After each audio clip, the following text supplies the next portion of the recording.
Life વધારે enjoy કરવી ગમે કે પછી કામ કરવું વધારે ગમે? કામ કરવાની સાથે સાથે લાઈફ એન્જોય કરવી વધારે ગમે. કેમ કે આપણું તો કામ જ એવું છે કે પબ્લિક મેસેજ કરે તો કે તમારી જિંદગી જલસાવાળી છે, પણ એમને ક્યાં ખબર છે કે કેટલા વાગે ઉઠીને શૂટ કરવું પડે, કેટલા વાગે રાત્રે એડિટ કરવું પડે, ત્યારે તમે જોવો છો આ તે. પણ નો ડાઉટ આમ જોવા જાવ તો આપણી જિંદગી બહુ સારી બી છે અને આમ જોવા જાવ તો આપણી જિંદગી સ્ટ્રગલવાળી પણ છે. કેમ કે અત્યારે ડે બાય ડે નવા ચહેરા માર્કેટની અંદર આવતા રહે છે અને એ લોકો બી બહુ સારું કામ કરી રહ્યા છે, નથી કરી રહ્યા એવું કંઈ છે નહીં.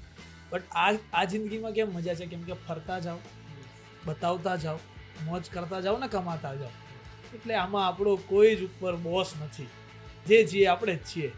એટલે કામ કરવાની સાથે લાઈફ એન્જોય કરવાની મજા અલગ છે. જેટલું કામ વધારે મળશે એટલી મજા વધારે આવશે. કોઈ જગ્યા એવી છે કે હા તમને પ્રોપર પ્રમોશન માટે બોલાવ્યા છે તો હું એકદમ ડેડિકેટ થઈને બનાવી દઉં, પણ કોઈ જગ્યા એવી છે કે જ્યાં ખાલી આપણે ફરવા ગયા છે, અઠવાડિયાની ટ્રીપ માટે ગયા છે, તો મારું કામ કેવું હોય, બસ સવારે ઉઠો, ખાઓ પીઓ, મોજ કરો, હરો ફરો, મસ્તી કરો, સૂઈ જાઓ, બસ. મને ત્યારે કામ યાદ નથી આવતું, ત્યારે મને એકદમ ફૂલ્લી લાઈફ એન્જોય કરવી ગમે. અને ત્યારે કિશન મને ટોકે કે વિડીયો બનાવ ને, સારા તૈયાર થયા હોય તો વિડીયો બનાવી લેવાની, ખબર નથી પડતી તને. એ વસ્તુ છે ને યાર, કામ તો જરૂરી જ છે જોડે જોડે. એટલે એ વસ્તુમાં હું આળસુ છું, એડમિટ પણ કરું છું.